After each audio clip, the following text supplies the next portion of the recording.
A job of a leader, I found, is not to do, it is to make sure it gets done.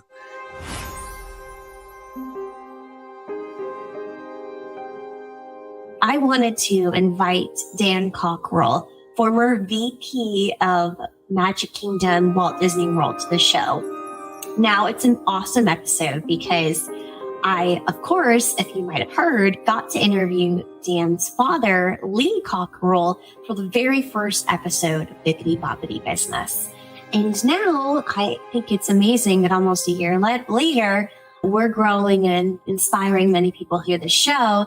And as a result, we're interviewing other leaders, results of inspiration, their kids, their families, their spouses, whatever. So it's just super cool. I want to tell you about Dan because people may look at Dan and think, oh, he got to where he was just because his dad succeeded or his dad passed it on to him. But that's far from the truth. Dan worked exceptionally hard to get to where he was and now is with his own business today. He's had a 26-year career and he started full-time at the parking lot of Epcot. Let me repeat that. He didn't start in a corporate cozy office. He started in the parking lot in Orlando, Florida, in Epcot. That's some hard work right there. And he was helping people park their cars, work with the team, all of that jazz.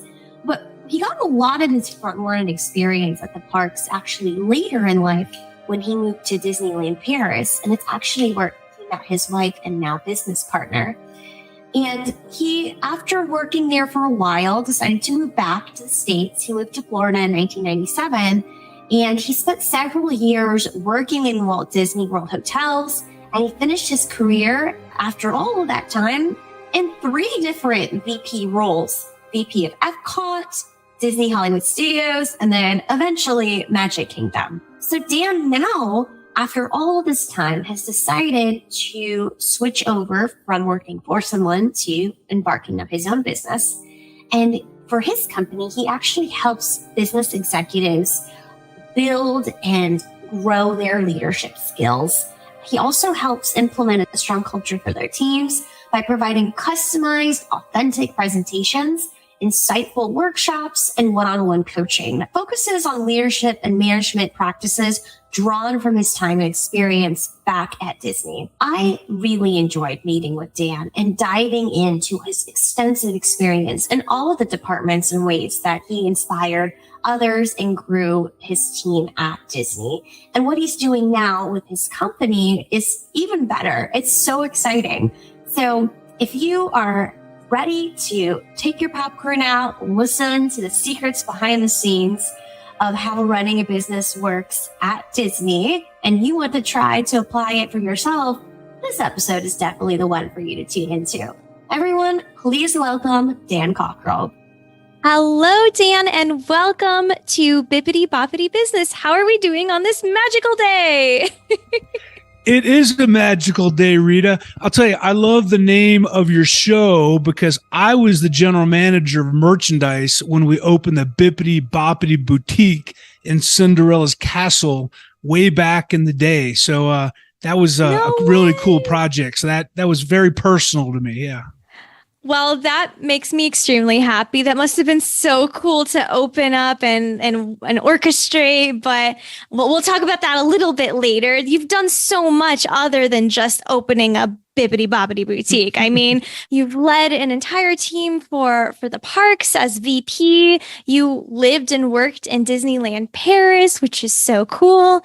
But something that I really want to dive into with you today is more of the business strategies and experiences that you kind of got and what you're using today for your own business as a result of all of your time at Disney. Because I think what a lot of people maybe don't quite understand from a surface level is how well-oiled of a machine Disney is and how many business strategies and concepts we can actually learn from and apply to our own businesses.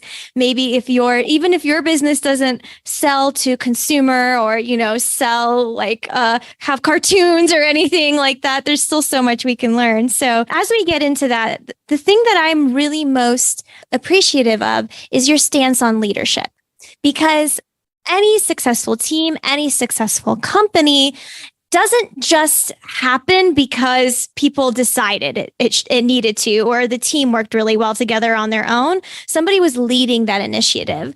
And what I'm interested to know is, when was the first time you experienced what good leadership was? Were you always innately attracted to being a leader, or did it kind of just happen over time? Yeah, I mean, great question. I think to your point about running your own business, these principles they apply to every business. A lot of this is common sense.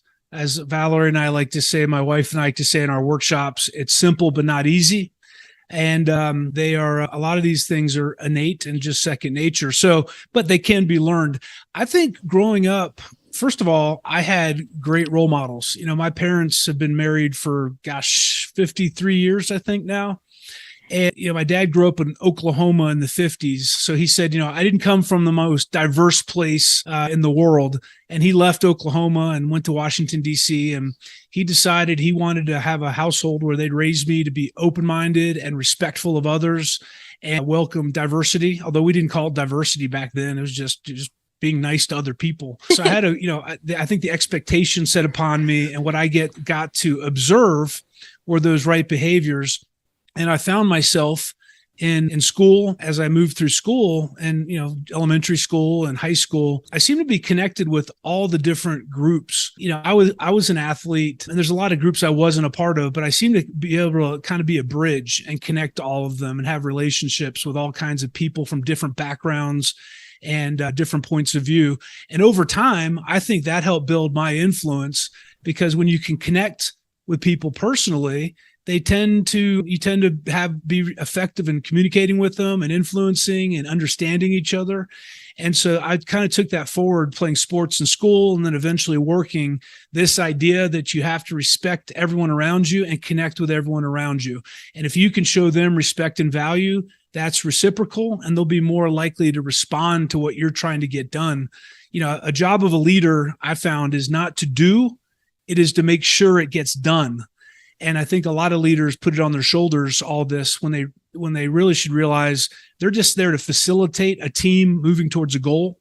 And they're going to do that through direct conversations, candor, building relationships, setting clear expectations, holding people accountable. So there's all kinds of different tactics that come along with it. But at the end of the day, it comes down to, just once again, making a connection with people. And once you can do that, I think you can really move towards a goal. And if you can get a group to move towards a goal, in my mind, that's what leadership is. I completely agree. And a couple of things that you said stood out to me. First and foremost, the fact that you were inspired by great leadership because of your dad and how that inspired you in your work. So it starts young to be able to know how to build relationships, how to network with other people.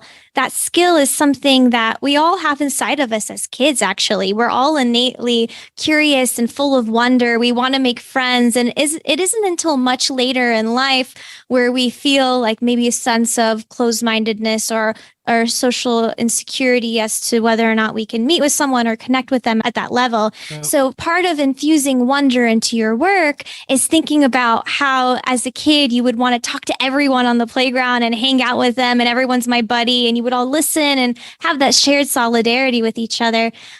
I think that it's so important that leadership is not just doing the thing, but it's how we do it together. And how it's done together is through connection, like you said. And by the way, if anyone is listening and doesn't know, Dan Cockerell's dad also happens to be Lee, and he was on this show for the first episode. So all of that regarding open-mindedness, it's definitely father like son for sure. Yeah. But something else that I heard from you too, which is super important, is when it comes to leadership, the way you communicate is just as important as that open-mindedness and wanting to build that relationship. So things like empathy, truly listening, there's so many, but at its core, it comes down to having a strong why for your business. Because everything that you said is possible, but if a leader isn't aware of what the goal of for themselves or the organization is, it's probably difficult to convey those things.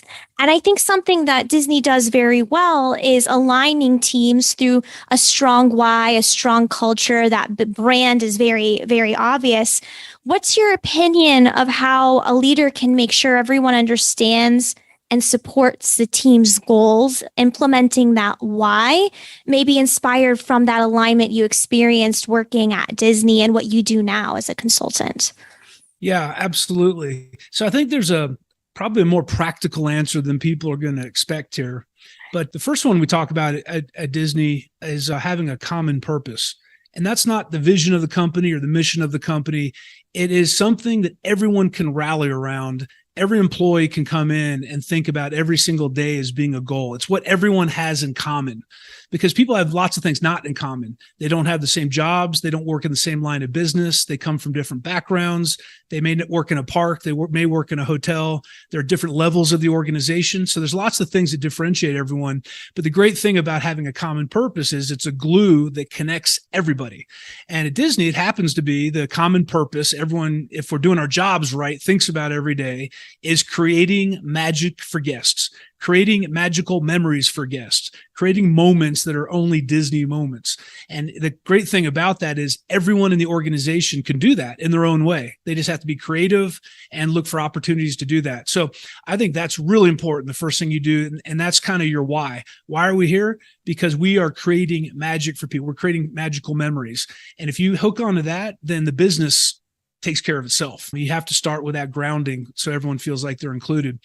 Once you get that, and that's the glue that keeps the culture together, there's really three things that I found that will make an organization great. First one is hire the right people. Not everyone should work at Disney. Not everyone should work at Google. Not everyone should work at Chick-fil-A. It's not a matter of what if a company is great or not and whether people should be there or not. You need to have a certain set of competencies to fit into the organization you're going to go.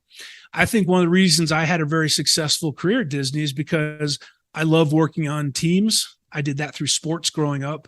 And I have a passion for service. I actually love helping people. I don't just do it for money. It's something I'm passionate about. And when you're in the hospitality business, you help people every single day. You're serving your guests, you're serving your employees. And so I didn't have to change it all.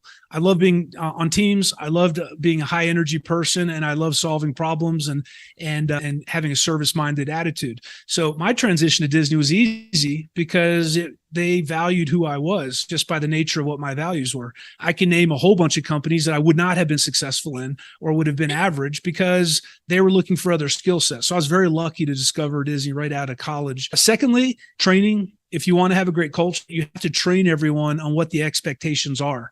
How are you supposed to perform? How do you, when you say you're going to greet somebody, what does that mean? It really gets into the really nitty gritty details. It's kind of like, and we talk about Disney as a show, and every show is choreographed. There's a script. Everyone knows what their role is. And through that training, everyone knows how they fit into that. And so there's a lot of consistency.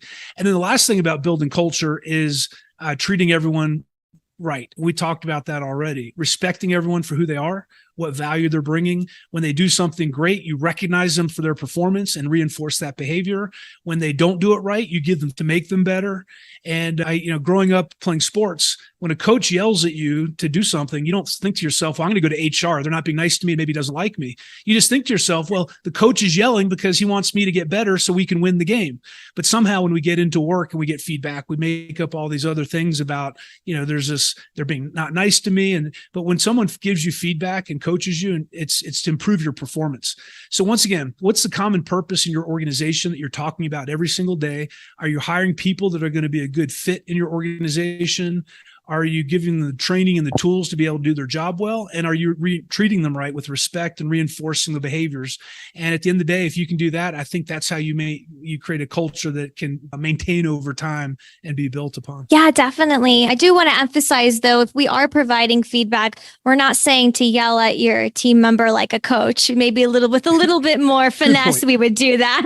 But I do think it's valuable to note that the way you deliver your feedback is important, because we could just say, oh, you didn't do that well, or I don't like how you did that. Well, we need to follow up and give practical tips in order to do that, because once you do and you reframe it more of as like a challenge, like an exciting challenge for your team member to work towards, it feels more like an achievable goal rather than, ah, man, I really am not good at this. And then they probably don't receive it so well. And I also think the consistency and the like how often you provide the feedback is probably even more important than providing it at all. Because if I only provide feedback once a year and it's negative feedback and then I never hear it again, how do I know if I'm improving? So that goes more into that communication and that consistency, that clarity, all these tenets of good leadership that you're bringing it to the table and explaining. And I do think a great point. And I'll just make one comment. I think you hit it nail on the head there. Like everything in life, when you practice something, you get better at it. And if you practice giving feedback, you'll get better at it. You're not always going to do it well, but you will improve over time. But if you only do it once a year, you're not practicing it and you won't make improvements in it. So it's like everything else. It's uncomfortable at first, and like everything is. And the more you practice, the better you get, the more effective you become. I agree. I think something else that really gets me excited about the culture at Disney from an outside-in perspective, at least, is encouraging the team to, once they've done the work and they're doing well, to find ways to infuse that wonder into their work. For example, when I've gone to Disney, I've seen the trash can dudes like making Mickey's pressure wash into the floor and playing drums and all that stuff. But I'm sure that there are leaders in other businesses that have no idea how to create some kind of similar experience for their employees. So for those that are listening, do you have any advice on how leaders can inspire their teams to experience wonder or passion about their work? Yes. So something we talk about always in our workshops is this concept: authorship inspires ownership.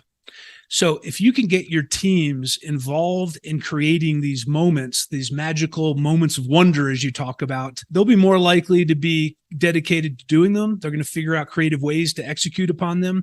And so you just have to give them the bandwidth to go ahead and start trying things. When we first started rolling out the common purpose, you're here to make magic, the housekeeping team said, well, that sounds great, but I guess we don't get to play. And we said, what do you mean? They said, well, by the time we get to a guest hotel room, they've left for the day. And by the time they get back to the room, we're long gone. So we don't even see the guests. So how do we get to do that? We said, well, what are you going to do? You need to create magic. What's that going to look like? And all of a sudden, someone said, well, I know origami. I can make towel animals. And someone else said, well, when sometimes there's toys and plush left behind in the room, maybe I can set up a little scene of all the plush watching TV with the remote control, kind of like Toy Story, when the adults are gone, the toys are playing, and I can set up these little scenes. To your point, custodial cast members shouldn't have an opportunity to create magic because they pressure wash, they clean bathrooms, they empty trash cans. But to your point, you just mentioned, they have a pressure washer and they can make a Mickey Mouse in the ground with a pressure washer. They can use their pen and broom to paint different characters. Even I've seen places where they'll put the toilet paper in the room, they'll put a little Mickey sticker on it to hold it so you know where to pull from. So once again, these are all very low cost, no cost kind of initiatives, but you as a leader don't need to be the creative one here. You just need to challenge your teams and give them the resources and the time to come up with these. Only at my business does this happen. And they'll come up with some great ideas. And just don't be closed. Be open-minded. The ideas your team comes up with may have nothing to do with your business or the product you're selling or the service you're providing, but it's going to be a differentiator. It's going to be something you're doing that no one else is doing. And that's going to you're going to become memorable. And when you become memorable, people talk about you, and they talk about you, they visit you again, and they recommend you to other friends to go experience. The thing you mentioned about the leader not necessarily having to be the creative one to come up with the ideas. I think it's almost better to ask your team for the ideas because they're on the front lines. They're dealing with the clients, customers every day. And you'd be surprised at what they would say. Maybe there's something that they're just dying to do, but they have never been able to do. And on the flip side, I'm wondering, let's say in a service-based business, like for you, you're technically in a service-based business now, you're more B2B focused. What are some ways that a B2B business or service-based business can create those magical moments? Of course, we have the power of the internet. We have tools now, so there's all sorts of ideas. But do you have any that come to mind at all? Yeah. So, for example, I was in South Carolina last week doing a workshop there with various businesses, aircraft repair, car wash, dental offices. We had people from all kinds of different industries. And after the session, I sent an email to everyone. I said, hey, it was great having you today. I wanted to give you my presentation in a PDF format. And people couldn't believe that. They're like, oh, you're letting us have all your secrets. I said, there are no secrets. I told you what was happening. If you wanted to, you could have taken a picture of every slide. So I'm just going to give it to you. So first of all, I trust you to give it to you. Secondly, my wife is writing a book. And this spring, I would love to share her book with you. So if you'd like to give me your mailing address, I'll be back in touch in the beginning of the new year, and I'm going to mail you a signed book from her to thank you for coming to our workshop. And in addition, here's my cell phone number and my email. And if I can ever be a thought partner for you, do not hesitate to text me, call me, send me an email, and I'd be happy to, work through you with whatever you'd like to work through for free. And, people said, well, at first, like, well, how much do you charge if I call you? I said, I don't charge you anything, because I know that if I give you value, you're going to, maybe call me in the future for other events. So once again, that is probably unexpected. People wouldn't expect I'd provide my full presentation in PDF. They probably didn't expect I'd give them my book and my wife's future book. And they probably didn't expect I'd give them permission to call me anytime, but that was the magic I wanted to create for them. And they may or may not take advantage of that. But once again, it's how I want to differentiate myself, be very generous with my time and my approachability and accessibility to people. That's that service first mindset that's so ingrained in you when you work in a customer service focused business, and then you transition into B2B, client services, whatever it is. It's so powerful because people are not used to that level of service and these kinds of interactions. And of course, if you help someone, they're probably going to come back and you're building a relationship, which is the whole point to what we were talking about in the beginning of being that great leader. But as we move forward in business initiatives and we go forward day to day with doing a great job, creating those magic moments, I want to dive a little bit more into specific ways that you help make the team feel respected and valued, especially as it relates to diversity. It's a topic that's very prevalent and become more important than ever. What are some of the things that you've learned from Disney in this regard that you are teaching new leaders or seasoned leaders now? Yeah, it's funny. I think a lot of what I've learned, it's been taught to me through experiences. And over time, I've learned this. Something I learned at Disney is no matter what position you're in, just because you have a title, sometimes you believe maybe you're smarter than others, or maybe there's something special about you. That's not the case. People go into different jobs because they have certain competencies, and it doesn't make them any better than anyone else. And what I learned over time is it's such a complex, and Disney's such a complex place. And I'll say the world is becoming so complex. Businesses now are selling in different countries and dealing with different cultures. You can't, no matter how much experience you have and how much education you have and how smart you are, you cannot see all the angles of every situation. And so you need to put yourself in not the position of a leader, but in the position of a facilitator, and get all the right people in the room to listen and get their points of view. And sometimes what I say is, if you have a team that never surprises you with the questions or point of view they have, you probably don't have a diverse enough team. You got to find people that have been in your industry, that have not been in your industry, that have been in your organization for a long time, that are brand new to your organization, that are really young, that maybe have lots of life and work experiences, and surround yourself with a bunch of people that don't think like you, don't look like you, don't talk like you. And if you do that, then you give them a chance to express themselves. Because once again, that's the next thing. Telling the boss that his idea isn't good is not always the best career move. So not only do I tell leaders, not only do you need to give permission to your team to talk candidly, you need to insist they talk candidly about topics. And I used to do that with my team. I'd say, hey, I have an idea.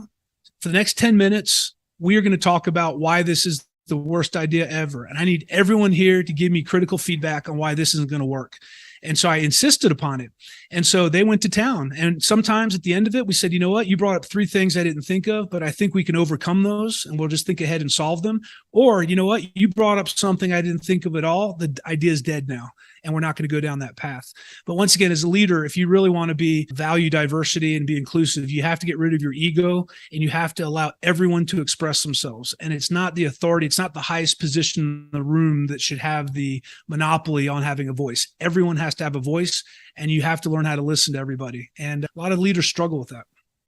I would agree. I think many people get those people on their team, right? We have many diverse people. We say we have a culture of many backgrounds, whatever.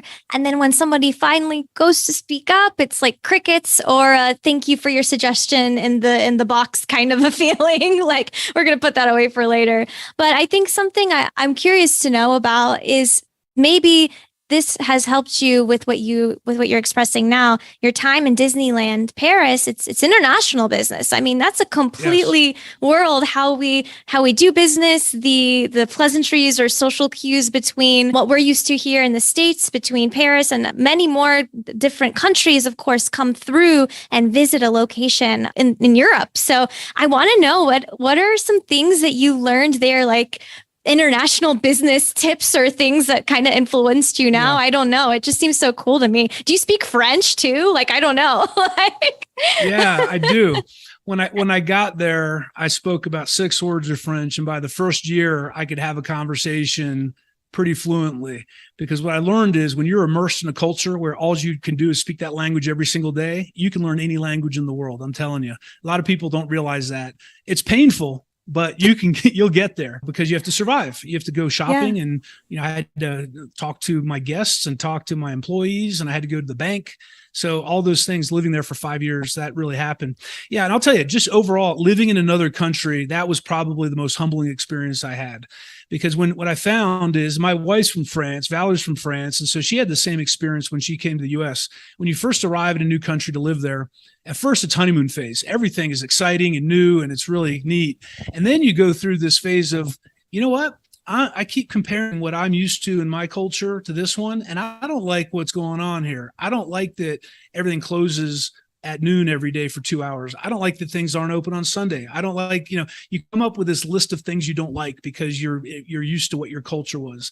And then you get to a point where you either say, you know what? I'm either going to leave or I'm going to start changing. Because you realize the whole country is not going to change because you don't like the way things are done. And you start adapting, and you start to become more flexible, and you start to learn that, you know what, recognition in France isn't delivered the same way it is in the United States. And you start to realize that the way you communicate in Europe is different than the way you communicate in the United States. What I found generally, and Valerie found this too, when I went to France, I'd be in a meeting and I'd pitch an idea. And right away, a lot of people would say, that's a terrible idea. And I just thought they were the meanest people in the world, and they weren't open-minded. They had a negative attitude. But what I realized was they were challenging me. And if I really believed in my idea, I had to fight for it to get through it. Nothing was going to be easy. But at the end of the day, we were going to come up with a great decision. Now, what I find generally in the United States, when you come up with an idea, people say, you know what? That's a really great idea. We should look at that. And that's sort of code for that's a terrible idea. Let's not talk about that again. But I don't want to tell you that because we're very nice to each other in the United States, and we don't want to hurt anyone's feelings. So I had to get over that and figure out. And it's once you get used to it, it's great because you know where everyone stands, you know what they're thinking. You just got to get a little bit of a thicker skin. So you really start to be flexible. You're open-minded, and you tend not to judge people as much. I was always the one, people couldn't quite understand my accent. I didn't always have the exact right word because my vocabulary was growing the whole time I was there. So coming now back to the United States, I don't judge people or their intelligence or their effectiveness on their language skills because I was someone who had to speak a foreign language for 5 years, and I understand how hard that can be. So I would tell people, if you have an opportunity to either get out of your city, get out of your state, or maybe get out of the country and go live somewhere else where things are different, you will grow exponentially in your ability to kind of deal with the world and be really flexible. Absolutely. And I think that radical candor that you're actually describing is something that's becoming more looked at lately, at least in business culture, because it is kind of annoying to provide or get feedback and you're like, okay, but I don't actually know if you like it or not. What are we doing? Right. So it's actually really cool to hear culturally how that's already been a thing there, and that's kind of what it is. But yeah, that's super cool because even if for me now, like let's say I have a podcast client all the way out in France or something where we're all international with Zoom and whatever, maybe I would be like a little taken aback that something was said forward, and I'm going to go like send a sassy email back, be like, why would you say something like that? Like, no. So it's really cool to hear from you that experience. And we just have to be open-minded and listen. And I also think that, so all these things are great. Like we're talking about many great overall high level business leadership practices. But if let's say for me, right, you're looking at me right now, you're like, Rita, I'm going to give you golden advice. Here's the number one wrong thing that you can do as a new leader. What would be that number one? Just don't ever do it. I'm saving you a lifetime of regret and struggle. Yeah, what I found often, and I did it myself sometimes at Disney, being in all the different jobs I was in, when I promoted somebody, naturally many times people want to prove that they deserve to be in the position they're in. And so they try to impress people, they try to impress their employees, they try to, get something done quickly so they can show they're adding value. And what I started to do with every new direct report I got when they got promoted, I'd sit them down and say, okay, I don't know if you're going to do this, but let me give you some advice. You deserve this job. If you didn't deserve this job and I didn't think you could do this job, you would not have been promoted into this job. So there is nothing you have to prove to me right now. All you have to do is learn who the people are that are working for you. You have to learn how the business works. And you have to listen to everybody. And once you got all that, then you can start coming back to me with ideas of how to make improvements and how to do those things. But until, and as they say, people don't care about what you know until they know that you care. And so all I want you to do is build relationships for the next 6 months. I want you to listen. I want you to know this operation inside out. And then I want you to start slowly making suggestions on how to make improvements. And what I see in a lot of businesses is the boss says, you have 90 days. I want to see results, improved results. And they'll happen, but I don't think that's a long-term way to run a business. I think you need to get in there, value who's there, listen to everyone, tease out all the areas that can be improved upon, find out what's broken, find out what's not working well, find out who your superstars are, and find out what the great processes are. And then once you have all that set, you're going to be much more effective leader. So don't rush it. Don't prove yourself. Value your team. I mean, if we could have a quote machine just pop out t-shirts of everything that you're saying, we'd have like a whole merchandise of amazing sayings from you right now. Like you're just dropping so much awesomeness. I'm like so excited. But yeah, you're right. Because there's a business idea. We'll talk later. All right, let you know. This is the Bippity Boppity Business collection coming at you soon. Just kidding. Who knows? But yeah, the great leadership like that does inspire your team to do well. It inspires people to want to come to work and they want to try new things. They feel safe in doing that. But also something that is very probably exciting for business leaders to know is that your customers will probably have a great experience, whether you're a B2C or B2B company, you work with humans. And I always say businesses are run by humans for humans. And if the people on your team are great, they're probably going to more likely have that great experience. So asking you, I have this theory that I'm exploring of how we turn people that follow our brand passively into those super fan consumers. Like Apple, people line up for days they used to when the iPhones came out to go buy a product. And there's Nike and then there's Disney. There's all these big level names that have super fans. So in your opinion, what creates a super fan of your business, service, or product? Yeah. So I use this term often, art and science. So the science of your business, you have to run a really good business. You need to be consistent. You need to be reliable. You need to be trusted. You need to deliver value. You need to make sure that everything your customer, your guest, your client do that in a consistent way. They start to trust you. So that's the operational side of running a business. The other side of it is the art, this emotional connection. You want them to have a different feeling when they deal with your product or service. You want them to just have an affinity for it. So for example, when I go to Starbucks, the coffee, I don't drink only Starbucks coffee. And I'm not even sure if Starbucks coffee is my favorite coffee. But when I go to a Starbucks, it's always consistent. I've been in Starbucks around the world. It's comfortable. It's warm and intimate. There's wooden floors. There's nice tables. There's places I can charge. I can sit there and work and no one asks me, how long I'm going to be there. It's consistent in the way I order my drink. And I just am comfortable there. I'm very productive there. And so somehow they have been able to bring an emotional connection in that environment that I really enjoy. And on top of that, their employees are very efficient. They're very good at what they do. If I wait too long, I've gotten a card for next time. We're sorry about the wait. Here's a coupon for a coffee in the future. So all those things come together. So I think you need to deliver the science of your business and have a very strict business, your checklists and choreograph how your client experience, your guest experience should be delivered.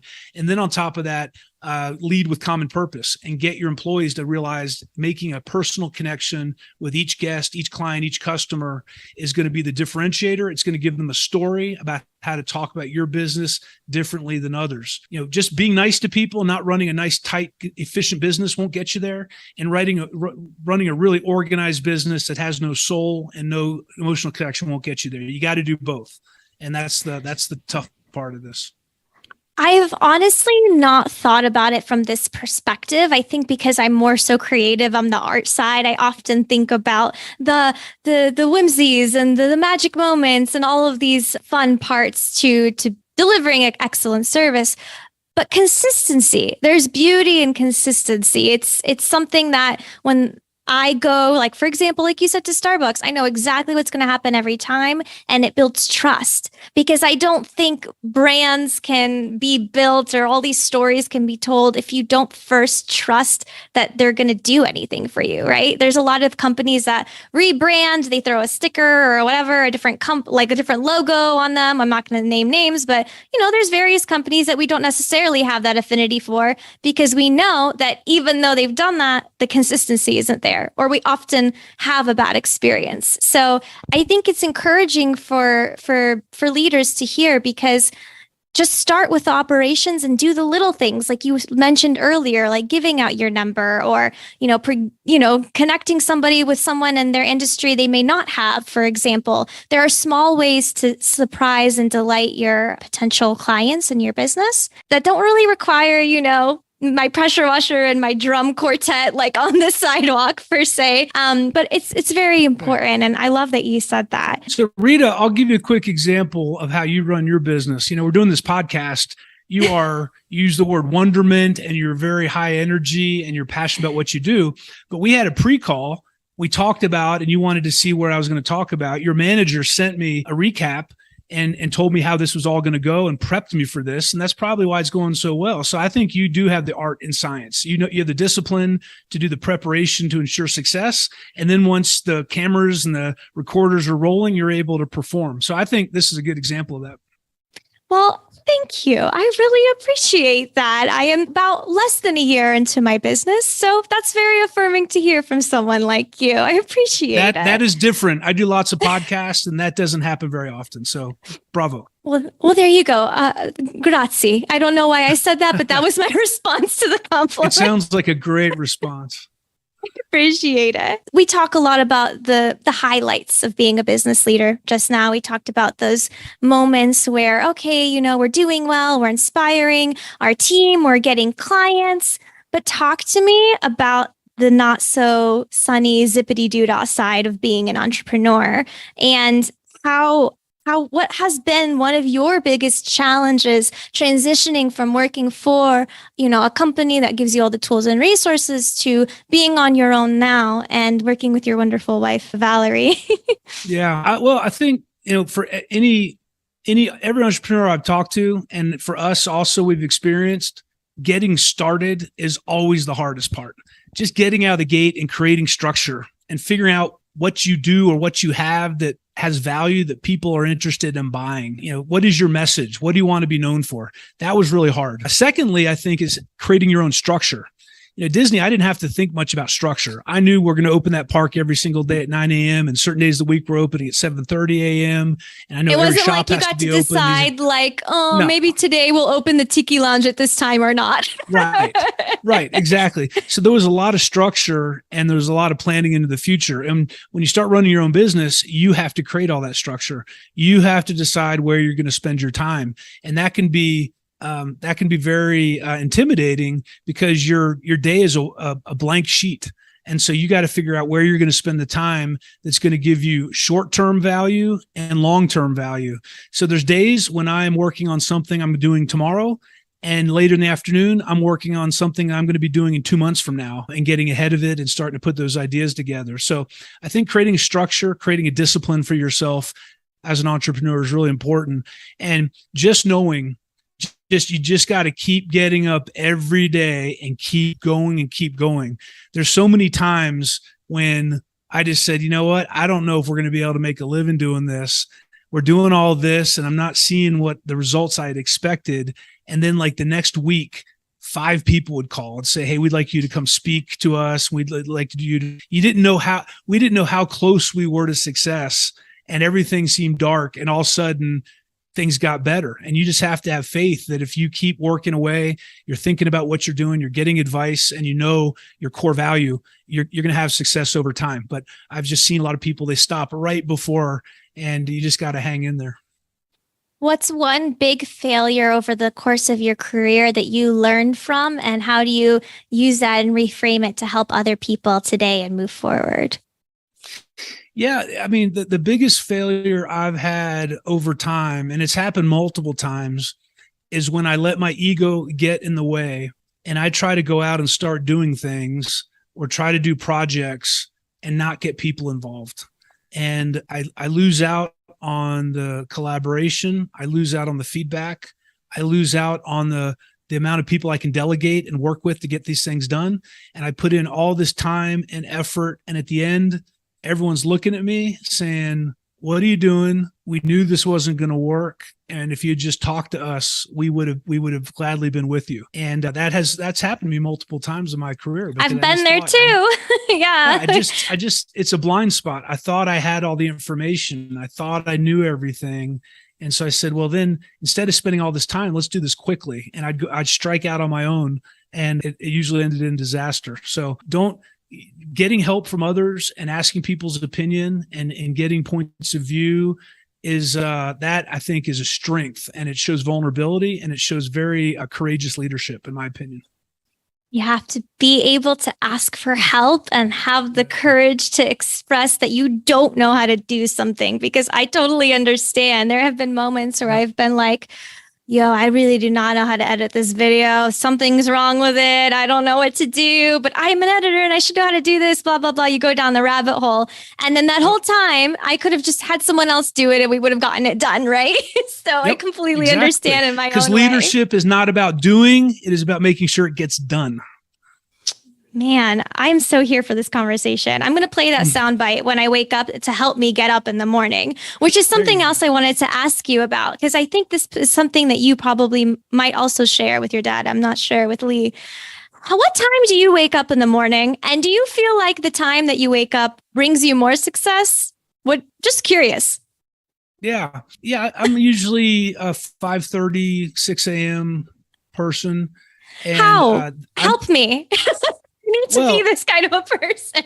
Well, I go to bed at 8:30, 9 o'clock every night, most nights. Okay. So I don't stay up and, Valor and I will watch some TV or watch Netflix or do something. And usually by 8:30, 9 o'clock, we're in bed and I'm asleep by 9. So even getting up at 6, I get 9 hours of sleep, 8.5 hours of sleep. And so I'm not, it's you can't have it all. I can't just stay up till midnight and do whatever I want and then get up at 6 and be effective. And so something has to give. And what I found is I'm just most productive in the morning. I can get a lot of work done. I'm more patient. I'm more thoughtful. It's my time of the day to do the heavy thinking work.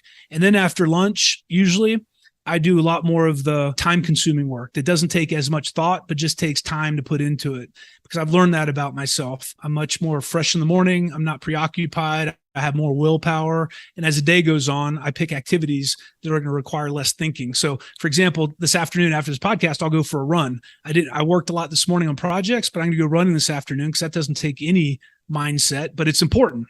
And that's where I'll plug it in for today.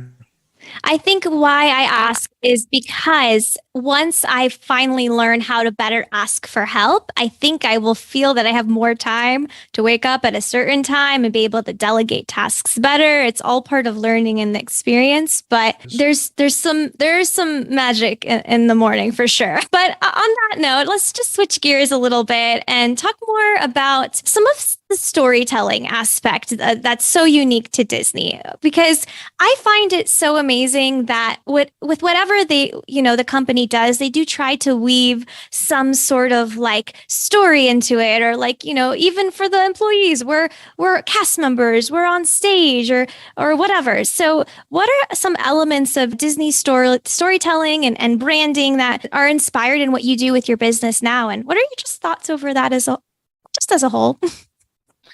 Yeah. So I think when it comes to the storytelling piece, I think I mentioned this at the beginning, adapt versus adopt. We're going to tell you about what we do, but we're not looking for you to become Disney. We're telling you to look at the things that we do and adapt it to your business to get the value out of it. But we certainly share stories with our clients, because we remind them, first of all, people remember stories. You may, when I do keynote speeches, I tell the people I'm working for, whoever hires me, look, in a month from now, people here are going to remember like one or two things I said, and they're going to refer to me as the Disney guy. They're not even going to remember my name. So what are a couple things you want me to be absolutely sure that they remember in a month from now, that they bring up in a meeting that you want them to remember that's important in your business? And usually that person will say, sometimes they say, I'm not sure. I say, well, you better get sure, because you're paying me to be here. So let's make this, value added time. But sometimes they'll say, you know what? I really value teamwork and collaboration. Everyone here seems to work in a silo, and I need them to be coming together. And so I pepper my keynote around every time I failed, it's because I haven't included people. And here's how we rolled out, My Magic Plus, a $1 billion initiative across. And here's how we did change management. And here's how we communicated. Here's how we got our employees involved. And so I tell all the stories about that. So in a month from now, not only are they going to remember collaboration, teamwork's important, they're going to remember the story. Remember when Dan said, bring in your frontline employees when you're making changes, because they're going to know better than you what needs to be done. Why don't we go ahead and bring a couple people from our call center in, or why don't we bring a couple people from the field into this meeting to be involved, because they're going to have to execute upon it. So we don't, the stories are different, but the power of storytelling is the same. You just got to adapt it. And if you tell it in an authentic, transparent way that's genuine, whatever story that is, how the founder formed the organization, maybe a story about a customer and how you help them, that's where you're going to get people excited. And they're going to, like I said, they'll remember. People don't always remember statistics, but they always remember stories. And they also remember how you made them feel as well, too, as an added thing, because you could have a lovely story, but if you didn't do like what you did in the prior part of our conversation, give a message, follow up, then forget about it. We don't even know who you are. Yep. All right, let's switch gears to the last couple minutes of our podcast to a lightened Disney rapid fire themed question, because of course this is Bippity Boppity Business. There's still fun to be had. So are you ready for some random Disney rapid fire questions? I'm ready to roll. Let's see what you got. Come on, everybody. Here we go. Off to Question Land. All right. You are in the park. You only have one day. Which park are you at? And what hotel are you staying at? Ooh, I'm staying at the Contemporary Hotel, because that's the first place I had a job in college, and I remember it vividly. And I'm spending the day at Epcot, because that, for me, that park, especially the World Showcase, it represents for me what the world should be. Understanding different cultures, how people come together, meeting people from these countries. In addition, my wife worked there in 1987. I worked there in 1991 as a frontline employee. All three of our kids have worked at Epcot. And we have, and then I was the vice president of that park. So we have a lot of memories there and a lot of family stories and a lot of family time. So contemporary, going back, and a lot of this hails back to my memories of Disney and Epcot.